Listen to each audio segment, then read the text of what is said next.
They told him the hardest part about working a Firewatch tower was the silence. Not the wildlife, not the storms, not the endless stretches of wilderness. It was the silence.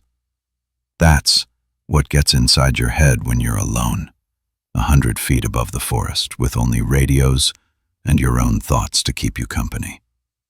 But for Daniel Harker, age 26, the silence was welcome. He thought the job would be easy money, just a summer spent in solitude, logging the horizon for smoke. He didn't mind being alone. In fact, he thought it would be good for him. A chance to get away from the noise of the city, the noise of his life. Daniel had no idea that by the end of his first week, he'd be staring at something no training manual could ever prepare him for. The gravel road wound for miles, his old pickup rattling the whole way until finally the trees parted and he saw the tower. It rose like a skeleton against the backdrop of the evening sky, a spindly wooden frame, maybe 80 feet tall, topped with a small cabin. Windows on all sides, a lantern glow already set up inside, courtesy of the rangers who stocked it before he arrived. The tower would be his home for the next 3 months. Daniel parked, hoisted his backpack, and stared upward. The stairs looked endless. Each creak echoed as he climbed, the air growing thinner, the forest floor shrinking beneath him until the trees became no more than shadows. When he reached the cabin at the top, he unlocked the door and stepped into a single-room shelter. A cot pushed against one wall, a desk stacked with logbooks, a mounted radio transmitter, and binoculars sitting on the windowsill, already turned toward the horizon. Everything smelled of old wood and dust. The first night passed quietly. Daniel brewed coffee on the propane stove and leaned against the windows, watching the forest canopy ripple in the wind. At 10 p.m. sharp, he made his first official radio check. "Tower 6, all clear," he said, voice echoing slightly in the empty cabin. Static fizzled back. Then a ranger's voice. "Copy that, Tower 6, welcome aboard." "Keep your eyes open." It was routine, comforting. He jotted notes into the logbook. No visible smoke, weather clear, temperature dropping. Then he sat on the cot, the tower rocking ever so slightly in the breeze, and let exhaustion take him. The next morning he rose at dawn, stretching stiff muscles. The forest below glistened with dew, mist clinging to the valleys. By late afternoon, the sun bore down heavy and hot. Heat shimmered on the horizon. That's when he saw it. Through the binoculars, Daniel spotted what looked like smoke rising in the distance, thin, gray tendrils curling upward above the treetops. His pulse jumped.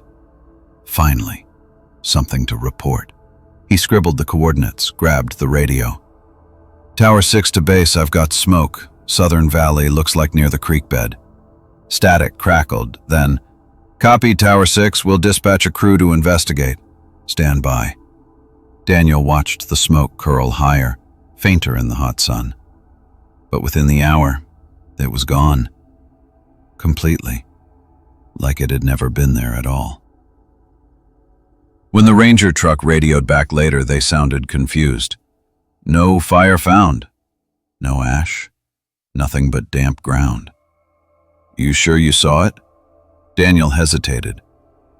"Yes, I'm sure." But the doubt had already begun to gnaw at him.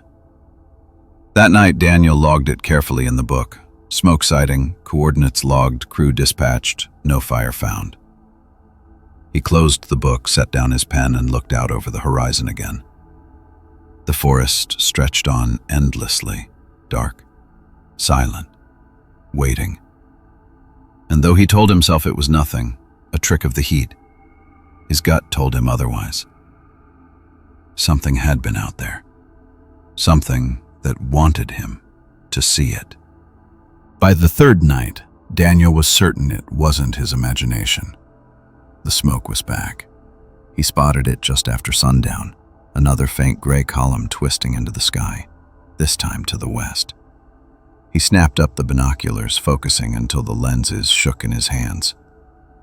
There it was, rising in a perfect circle, not spreading, not drifting, just climbing straight upward, like a signal. He scribbled coordinates into his logbook, then radioed it in. Tower 6 to base, got smoke again. Western ridge past the timberline, do you copy? Static hissed, then, copy, Tower 6, we'll send a team. Stay sharp. The Ranger crew drove out before dawn. Daniel watched their headlights crawl through the trees like fireflies. Hours later, they reported back. Tower 6, nothing here. Ground's damp, no burn scars, no ash. You sure you saw it? Daniel's throat went dry. Yes, I'm sure. The Ranger hesitated. All right, log it and keep watching. But that night, Daniel couldn't shake the feeling that something wasn't right. On the 5th day, the crew finally found something. The smoke had appeared again, this time in the valley directly east of Daniel's tower. He logged the coordinates, called it in. The crew went out. Hours later, the radio crackled with the lead ranger's uneasy voice. Tower 6, we've got, something. Daniel leaned in, heart pounding. Go ahead. There's scorch marks out here. Trees singed black, but the voice trailed off. But what? The Ranger cleared his throat. They're in a circle. The perfect circle. 30 feet across. Looks burned into the earth, but no fire spread beyond it. Daniel sat frozen. The pen slipped from his hand. He stared out at the horizon where the smoke had risen hours earlier. And for the first time, he wondered if he wasn't watching the forest, but if the forest was watching him. That night, the tower's radio came to life on its own. Not with Ranger chatter, not with static, but with a voice, a whisper, low, drawn out like a breath crawling across the wires. Daniel. His blood ran cold. He lunged for the switch, turning the dial, cranking the volume. The whisper vanished. Static hissed, and then faintly, "We see you." Daniel ripped the plug from the wall, plunging the cabin into silence. He didn't sleep that night. He sat by the window with his flashlight, staring at the tree line, waiting. At 3 a.m., the forest went unnaturally still. No owls, no insects, no wind. And just beyond the valley, he saw it again. A new column of smoke, closer than before. By the end of his first week, Daniel had stopped sleeping. Every night, the same thing. Smoke, rising where no fire should exist. Coordinates logged, crews dispatched, nothing found but scorched earth.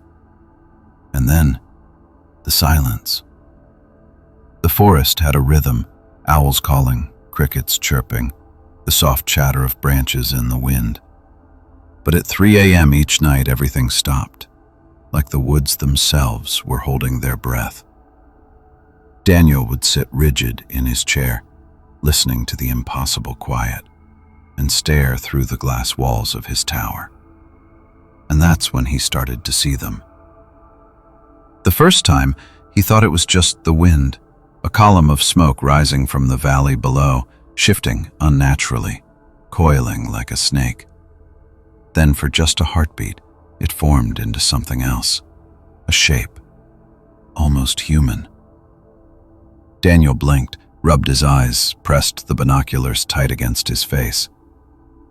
Through the lenses, he swore he saw the outline of a figure standing inside the haze, arms at its sides, head tilted upward. staring straight at the tower. His breath caught. The smoke twisted, and the figure was gone. But the next night it was back, closer this time, and not alone. The radio, which Daniel had left unplugged since the whisper, crackled to life again, even without power. Closer. Daniel stumbled back, heart hammering. The static pulsed, a distorted rhythm like breath. Closer. He lunged, yanking the cord, but the radio continued to hiss, and over it, another voice whispered. Behind you. Daniel spun around. Nothing but the empty cabin. The cot. The logbooks. The lantern flickering against the glass. But his skin prickled as if someone was standing inches from him. That night, Daniel forced himself to keep watch. He set the binoculars on the desk, hands trembling, and stared out into the valley. The smoke was there, of course, but it wasn't staying still anymore. It rolled across the treetops in heavy waves, drifting deliberately like a tide flowing inward.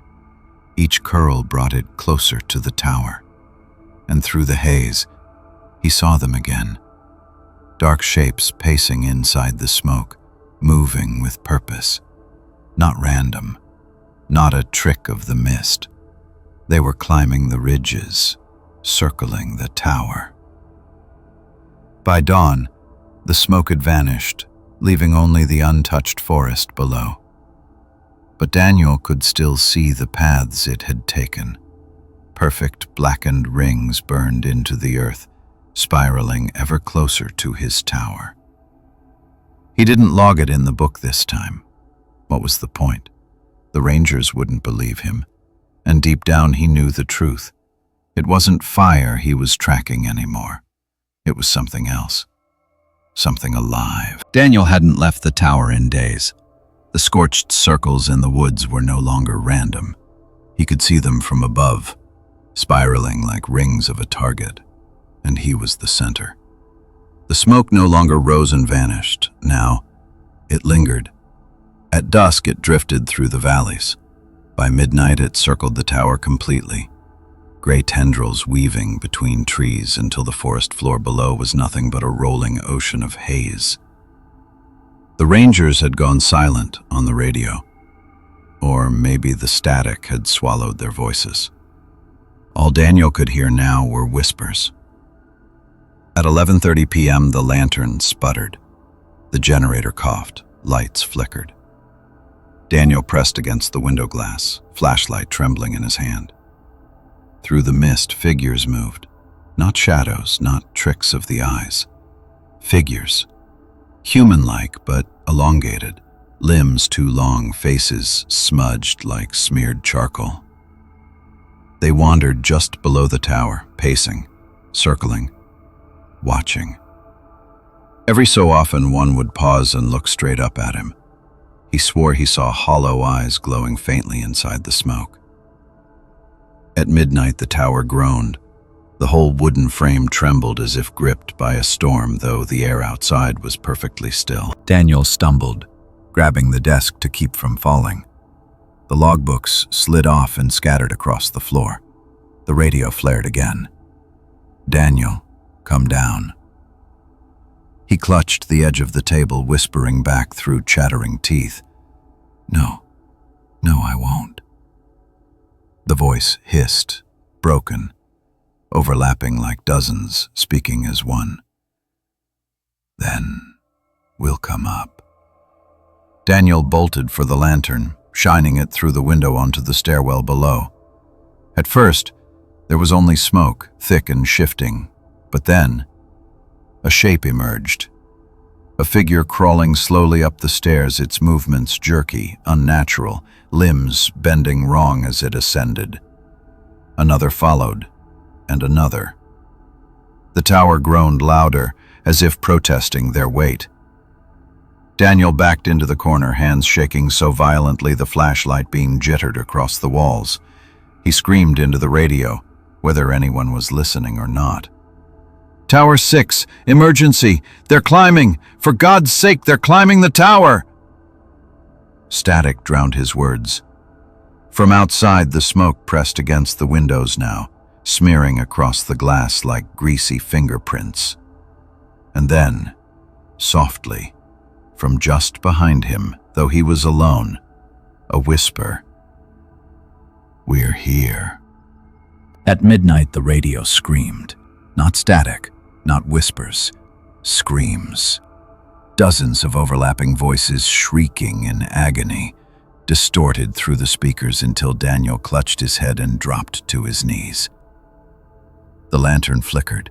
The generator sputtered. The wood beneath his feet trembled as though something massive was pressing against the supports. Then came the creaking, the groaning of the stairs below as weight climbed them, too much weight. Daniel staggered to the window and froze. The stairs were covered in smoke, and from that smoke hands gripped the rails. Dozens of hands, pale, skeletal, jerking unnaturally as they pulled themselves upward. Figures were ascending. Not one, not two, but an army. Daniel bolted for the radio, fumbling the switch with trembling fingers. "Tower 6 to base. They're here. They're climbing the tower. Please, someone respond." Static answered, and then beneath it a voice. "Don't fight it, Daniel. Just breathe it in." He dropped the mic, chest heaving. The smoke began seeping through the cracks in the floorboards, curling up his legs, filling the cabin with a choking gray fog.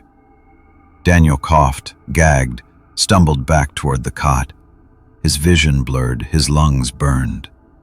Through the swirling haze, figures materialized inside the cabin, long-limbed, faceless, dripping smoke from their hollow mouths. They moved without sound, their bodies shifting like vapor given form. One reached out, a hand curling inches from his face. He scrawled blindly, ink smearing across the page. "Smoke without fire. It's not fire." The pen dropped. His body convulsed. The lantern went out, and the tower went silent. 2 days later, Rangers arrived. They found Tower 6 standing perfectly intact. The logbook lay open on the desk, Daniel's last words written half off the page. The cot was empty, the food untouched, the cabin door wide open.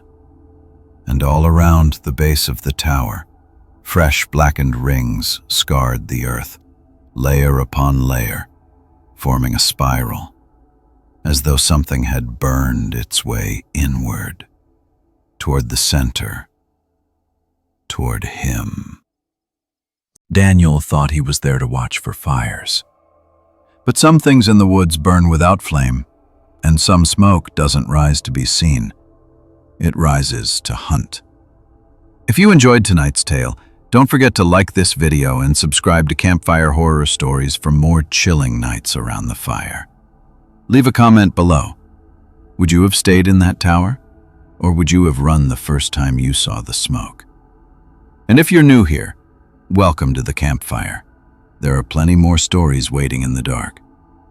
Until next time, keep your lantern close. You never know what might be climbing the stairs.